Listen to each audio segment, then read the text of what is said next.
Hello student, स्वागत है आपका आरसी क्लासेस में।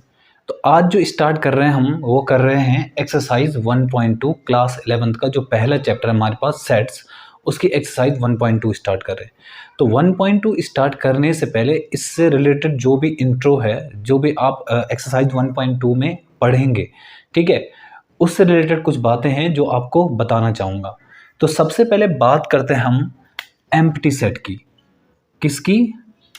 Empty set. एम्प्टी सेट क्या होता है? ऐसा सेट जिसमें जो है नंबर ऑफ एलिमेंट्स ज़ीरो होते हैं उसे हम एम्प्टी सेट बोलते हैं। मतलब ऐसा सेट जिसमें एलिमेंट के जो नंबर्स हैं वो अगर ज़ीरो हो जाए, उसमें अगर कोई भी एलिमेंट ना हो तो उसे हम एम्प्टी सेट बोलते हैं। एम्प्टी ही सेट को हम हमेशा डिनोट करते हैं इस तरह से। एम्प्टी सेट को हम ऐसे डिनोट करते हैं, मतलब उसमें एलिमेंट है ही नहीं, तो इसको एम्प्टी सेट बोलते हैं। या फिर हम इसको फाई से भी डिनोट करते हैं। समझ में आया? पर अगर आप लोग ये सोच रहे हैं कि मैं ऐसा लिखूं ऐसे, तो ये हमारा एम्प्टी सेट नहीं होगा। क्यों नहीं होगा? देखिए, आपने सेट बनाया और सेट के अंदर एक एलिमेंट डाल दिया, तो ये अब ये एक एम्प्टी सेट नहीं है, ये अब सिंगलटन सेट है। सिंगलटन सेट क्या होता है? ऐसा सेट जिसमें केवल एक ही एलिमेंट होता है उसे हम सिंगलटन सेट बोलते हैं। तो एम्प्टी सेट को हम ऐसा बिल्कुल भी नहीं दिखाएंगे। एम्प्टी सेट को हम या तो ऐसे दिखाएंगे या तो ऐसे। कभी कभी आपको एम्प्टी सेट की जगह हमें नल सेट भी लिखा आता है और वाइड सेट भी आता है। मतलब इसको हम और क्या बोल सकते हैं? हम नल सेट भी बोलते हैं, नल सेट। और या तो हम इसे वाइड सेट भी कहते हैं, वाइड सेट। तीनों का मतलब एक ही है। एम्प्टी सेट हो, चाहे नल सेट हो, चाहे वाइड सेट हो, तीनों का मतलब एक ही है। मतलब ऐसा सेट जिसके अंदर नंबर ऑफ एलिमेंट्स की जो संख्या है, नंबर ऑफ एलिमेंट जो है अगर ज़ीरो होते हैं तो उसे हम क्या बोलते हैं? एम्प्टी सेट कहते हैं, नल सेट कहते हैं, या फिर वाइड सेट कहते हैं। आई बात समझ में? ठीक है। दूसरी जो बात करते हैं हम वो करते हैं फिनाइट सेट की। फाइनाइट सेट क्या होता है? Finite set. फाइनाइट सेट क्या होता है? ऐसा सेट जिसमें जो नंबर ऑफ एलिमेंट है उन्हें गिना जा सके, उसे हम फाइनाइट सेट बोलते हैं। मतलब उसमें जो नंबर ऑफ एलिमेंट है अगर मैं उनको गिन पाता हूँ तो वो हमारा क्या होता है? फाइनाइट सेट होता है। और अगर उसमें नंबर ऑफ एलिमेंट ऐसे हैं कि मैं उनको गिन नहीं सकता, इनफाइनाइट तक है, तो उसे हम इनफाइनाइट सेट बोलते हैं। मतलब फाइनाइट सेट का ही अपोजिट है इनफाइनाइट सेट। अगर किसी सेट में नंबर ऑफ एलिमेंट अगर गिने जा सकते हैं तो उसे हम फाइनाइट सेट बोलते हैं, अदरवाइज इनफाइनाइट सेट। जैसे एक फाइनाइट सेट का एक एग्जांपल क्या हो सकता है हमारे पास कि एक ऐसा set, set of vowels of English alphabet. देखिए कैसे? Set of vowels of English alphabet. English alphabet के अगर वॉवल्स लिखूँ मैं तो ए, ई, आई, ओ, यू, तो ये हमारे पास जो है एक ऐसा सेट है जिसको मैं गिन सकता हूँ। मतलब इसमें एलिमेंट जो है कितने? 5 है, तो इसको मैं गिन सकता हूँ, तो इसलिए हमारा क्या होगा? फाइनाइट सेट होगा। अच्छा, एम्प्टी सेट का एग्जांपल नहीं दिया मैंने। एम्प्टी सेट एक ऐसा एग्जांपल हो सकता है कि जैसे कि मतलब एक ऐसा set, set of odd numbers, set of odd numbers which is divisible by 2। देखिए, सेट ऑफ ऑड नंबर्स मतलब ऑड नंबर का, ऐसे ऑड नंबर का सेट जो 2 से डिविजिबल हो जाए। तो क्या कोई ऐसा ऑड नंबर है जो 2 से डिविजिबल होता है? नहीं। तो ऐसा कोई ऑड नंबर है ही नहीं जो 2 से डिविजिबल हो जाए। तो इसका मतलब ये एम्प्टी सेट का एक एग्जांपल हो सकता है। समझ में आया? तो फाइनाइट सेट क्या बोला था मैंने कि ऐसा सेट जिसमें नंबर ऑफ एलिमेंट के जो नंबर्स हैं अगर मैं उनको गिन सकता हूँ तो वो हमारा फाइनाइट सेट होता है, अदरवाइज इनफाइनाइट सेट होता है। इनफाइनाइट सेट क्या होता है कि जिस सेट में एलिमेंट ऐसे होते हैं कि मैं उन्हें गिन नहीं सकता, इनफाइनाइट एलिमेंट होते हैं अगर उसमें, तो हमारा इनफाइनाइट सेट का एग्जाम्पल होगा वो। एक एग्जाम्पल इनफाइनाइट सेट का क्या हो सकता है कि ए सेट ऑफ स्टार्स। मतलब जो हमारे आकाश में जो स्टार्स होते हैं उसमें उसका जो सेट है वो हमारा इनफाइनाइट सेट का एग्जांपल हो सकता है, क्योंकि हमारे जो गैलेक्सी है उसमें दुनिया भर के इनफाइनाइट स्टार्स हैं, तो उसको हम इनफाइनाइट सेट का एक एग्जांपल ले सकते हैं। ठीक है, अब बात करते हैं हम इक्वल सेट की। इक्वल सेट, इक्वल सेट्स क्या होते हैं हमारे? ऐसे दो सेट अगर उनमें नंबर ऑफ एलिमेंट बिल्कुल सेम होते हैं तो उसे हम इक्वल सेट बोलते हैं। माना एग्जांपल के तौर पे कि a बराबर अगर हमारे पास है 1 2 3 और सेट b जो है वो हमारे पास है माना 2 1 और 3, तो ये दोनों आपस में इक्वल सेट होंगे। क्यों होंगे इक्वल सेट? क्योंकि जो एलिमेंट a में हैं वही एलिमेंट b में भी हैं। देखो ना, a में 1 है तो यानी 1 है, 2 है तो 2 है, 3 है तो 3 है। तो अगर किसी पहले सेट के सारे एलिमेंट अगर सेट बी में भी मौजूद हैं, ठीक है, तो इसका मतलब ये दोनों आपस में इक्वल सेट होंगे। अच्छा, इसका मतलब ये बिल्कुल भी नहीं है कि इसके सारे एलिमेंट अगर इसमें मौजूद है और यहाँ एक्स्ट्रा भी है कुछ, तो वो दोनों इक्वल नहीं होंगे। फिर समझ में आया? मतलब जितने एलिमेंट यहाँ हैं उतने ही एलिमेंट यहाँ भी मौजूद होने चाहिए, और जो भी एलिमेंट मौजूद हैं वो सब क्या होने चाहिए? बराबर होने चाहिए, सेम एलिमेंट होने चाहिए, तो ही हम उनको इक्वल सेट कहेंगे। समझ में आया? ऐसे दो सेट अगर उनमें नंबर ऑफ एलिमेंट्स बराबर हों और साथ में एलिमेंट भी सेम हों तो ही हम उसको दो सेट्स को हम इक्वल सेट कहेंगे। समझ में आया? एक होता है इक्विवेलेंट सेट। इक्विवेलेंट सेट क्या होता है कि माना हमारे पास एक सेट है a इक्वल टू 1 2 और 3 और एक सेट हमारे पास b equal to a b और c, तो ये हमारे इक्विवेलेंट सेट है। इक्विवेलेंट सेट मतलब जितने एलिमेंट इसमें हैं अगर उतने ही एलिमेंट यहाँ भी हैं, पर वो अगर सेम नहीं है उनके एलिमेंट, तो तब भी चल जाएगा, तो इनको हम इक्विवेलेंट सेट बोलते हैं। इक्विवेलेंस मतलब केवल नंबर ऑफ एलिमेंट्स सेम होने चाहिए, अगर एलिमेंट सेम नहीं भी है तो चल जाएगा। जैसे यहाँ पे देखिए 1 2 3, यहाँ पे 3 एलिमेंट है, यहाँ पे 3 एलिमेंट है, बट एलिमेंट सेम नहीं है। अगर दोनों ही एलिमेंट भी सेम हो जाते, नंबर ऑफ एलिमेंट भी सेम हो जाता या फिर एलिमेंट भी सेम हो जाते, तो वो इक्वल सेट होता। तो इक्वल सेट और इक्विवेलेंट सेट में अंतर क्या है कि इक्वल सेट में तो नंबर ऑफ एलिमेंट भी बराबर होते हैं और एलिमेंट भी सेम होते हैं, बट इक्विवेलेंस में क्या होता है कि केवल नंबर ऑफ एलिमेंट्स ही बराबर होते हैं। यहाँ अगर 3 है तो यहाँ भी 3 होगा, यहाँ अगर 5 एलिमेंट होंगे तो यहाँ भी 5 होगा, पर अगर एलिमेंट सेम नहीं भी हैं तो तब भी इक्विवेलेंट सेट कहलाएगा। ओके स्टूडेंट, तो ये एक्सरसाइज 1.2 में जो भी हम पढ़ने वाले हैं, अब जो हम क्वेश्चंस करने वाले हैं वो इसी बेस्ड पे है, तो इसलिए मैं पहले ही आपको बता चुका हूँ। चलिए आते हैं हम एक्सरसाइज पे 1.2 पे। हेलो स्टूडेंट, तो एक्सरसाइज स्टार्ट करते हैं हम 1.2। तो चलिए देखते हैं इसका पहला क्वेश्चन। तो पहला क्वेश्चन है which of the following are example of the null set. देखिए, तो इन्होंने कुछ एग्जाम्पल्स दिए हैं और ये पूछा है कि बताओ कौन कौन सा नल सेट हो सकता है और कौन सा नहीं। तो पहला है set of odd natural number divisible by 2। इन्होंने कहा ऐसे जो ऑड नंबर्स बताने मुझे जो डिविजिबल बाय 2, जो 2 से डिवाइड हो जाते हैं। तो क्या कोई ऑड नंबर 2 से डिवाइड होता है? बिल्कुल नहीं होता है। तो इसका मतलब ये एग्जाम्पल हो सकता है हमारा एक नल सेट का। समझ में आया? देखिए, सेकंड है हमारे पास set of even prime numbers. ये बोल रहा है कि हमें एक सेट बनाना है जो इवन नंबर्स है और साथ में प्राइम नंबर्स भी है।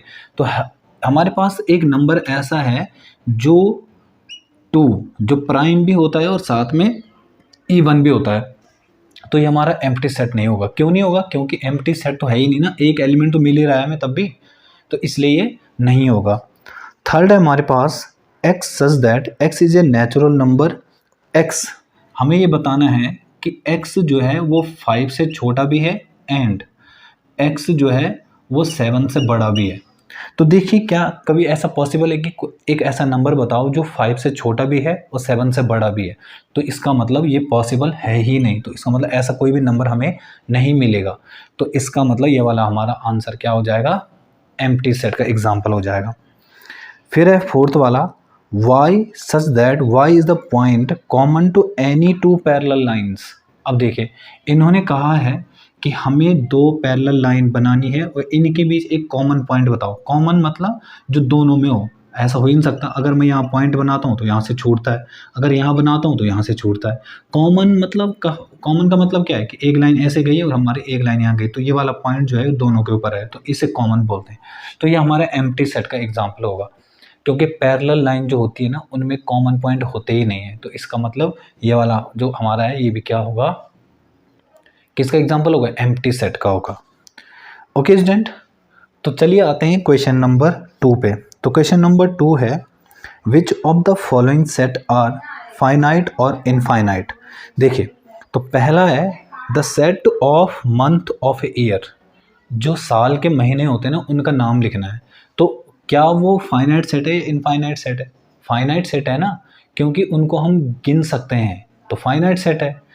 दूसरा जो क्वेश्चन दे रखा उन्होंने, ये दे रखा है क्वेश्चन नंबर 2 का सेकंड पार्ट, क्या दे रखा है 1 2 3 और इस तरह से डॉट डॉट डॉट। ये अब देखिए नंबर जो है ना उनका कोई एंड पॉइंट नहीं होता, वो इनफाइनाइट तक चलता है। तो इसका मतलब ये जो एग्जांपल होगा ये किस चीज़ का होगा, इनफाइनाइट सेट का एग्जांपल होगा।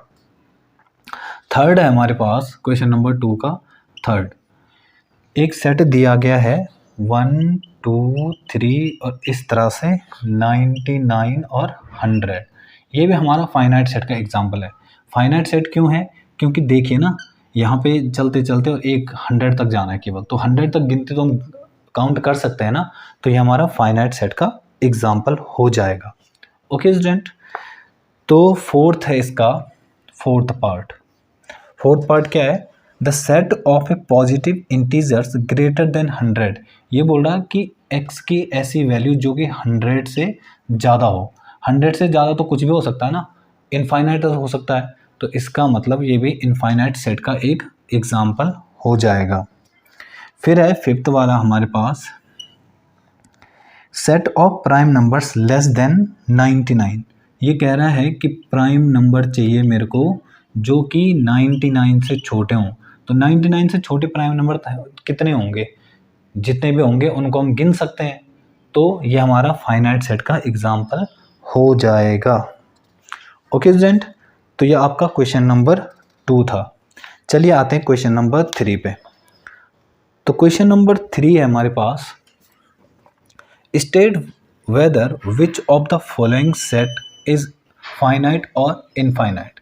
हमें बताना है कि कौन सा सेट फाइनाइट है और कौन सा इनफाइनाइट है। तो करते हैं इसको। देखिए पहला है the set of a lines which are parallel to X axis.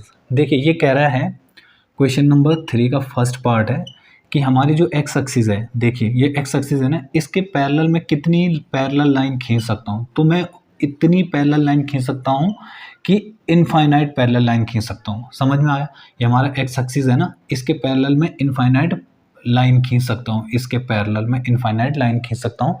तो इसका मतलब ये एग्जांपल किस चीज़ का होगा, इनफाइनाइट सेट का।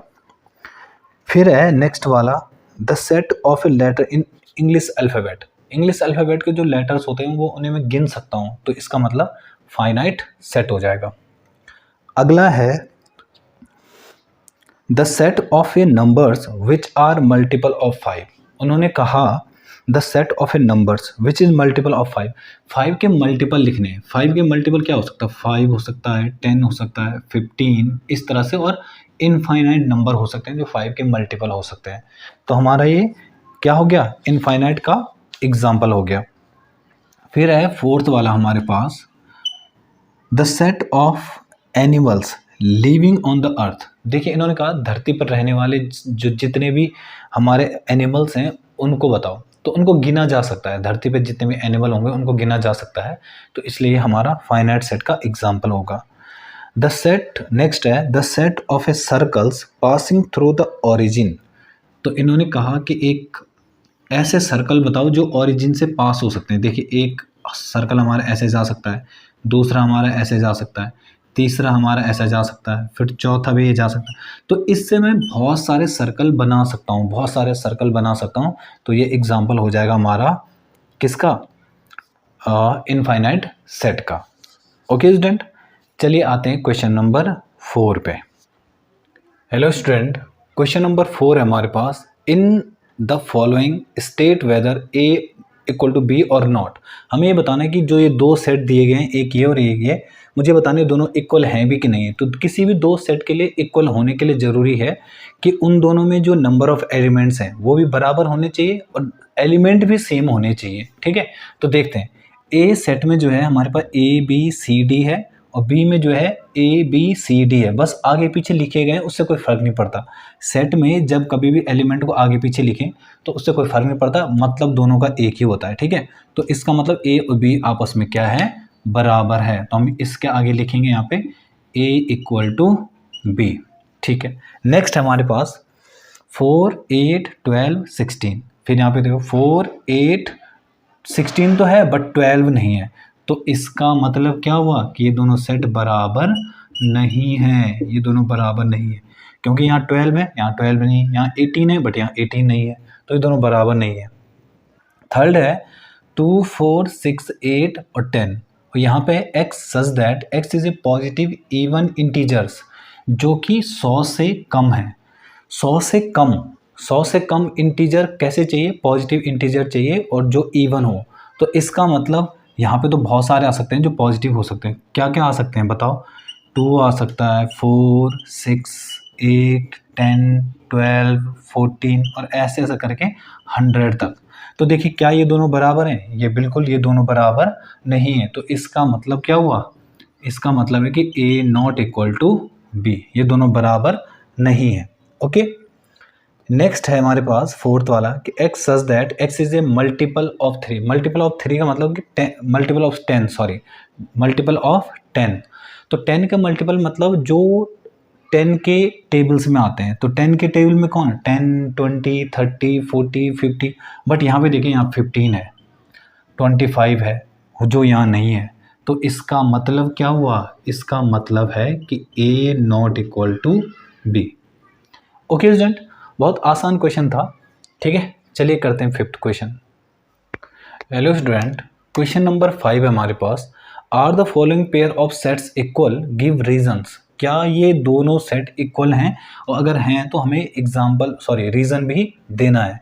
तो देखिए पहला सेट हमारे पास a बराबर जो है वो कितना है 2, 3, और जो b सेट है, b सेट कैसा है कि जो x, ये वाली इक्वेशन हमारे पास x² plus 5x plus 6 equal to 0, इसके सॉल्यूशन है, मतलब इसके रूट है। तो हम इसके रूट निकालते हैं, ये क्वाड्रेटिक इक्वेशन है ना। तो करिए 6 के ऐसे फैक्टर करने के बीच में 5 बने, तो 2 और 3, 2 3 6 भी होता है और 2 और 3 5 भी होता है। तो x² प्लस जहाँ पे 5 है वहाँ पे लिखना है 3 प्लस 2 और बाहर से x प्लस 6। तो x² प्लस 3x इसका इंटू अंदर यहाँ भी, तो 2x प्लस 6 इन दोनों में और इन दोनों में कॉमन है x, तो x प्लस 3। इन दोनों में कॉमन क्या है 2, तो x प्लस 3। तो हमारे पास आ रहा है x प्लस 3 और दूसरा x प्लस 2। देखिए इस तरफ जो है वो 0 चल रहा था, 0। तो इसका मतलब एक बार इसी 0 रखेंगे, एक बार इसी 0, तो x प्लस 3 बराबर 0, तो x बराबर माइनस का 3, और x प्लस 2 बराबर 0, तो x इक्वल टू माइनस का 2। इसका मतलब x की जो दो वैल्यूज़ आ रही हैं वो क्या आ रही हैं? -3 और -3 और माइनस का 2। तो b जो है एक्चुअल में -2 और -3 है। तो देखिए खुद बताइए, a बराबर 2 और 3 है और b बराबर -2 और -3, क्या ये दोनों बराबर हैं? ये दोनों बराबर नहीं है। So a not equal to b, तो हमारा ये आंसर हो जाएगा। क्वेश्चन नंबर 5 है, इसका जो क्वेश्चन नंबर 5 का सेकंड पार्ट है वो है हमारे पास x such that x is a letter in the word follow, और y जो है वो लेटर क्या है? वोल्फ के लेटर्स हैं। तो मैं पहले a सेट लिखता हूँ। a सेट जो है हमारे पास क्या आ रहा है कि जो फॉलो के वर्ड हैं वो लिखने हैं। तो हमारे पास है FO L और W, क्योंकि L 2 बार है ना उसे नहीं लिखा जाएगा। तो B में है W O L और F। तो बताइए क्या इनमें जो एलिमेंट्स हैं वो बराबर हैं? क्या वो दोनों सेम एलिमेंट हैं? तो इसका मतलब ये दोनों सेम है। F यहाँ भी है, F यहाँ भी है, O यहाँ भी, O यहाँ भी है, L L और W W। ठीक है, तो A equal to B। Okay student, तो ये हमारा क्वेश्चन नंबर 5 था।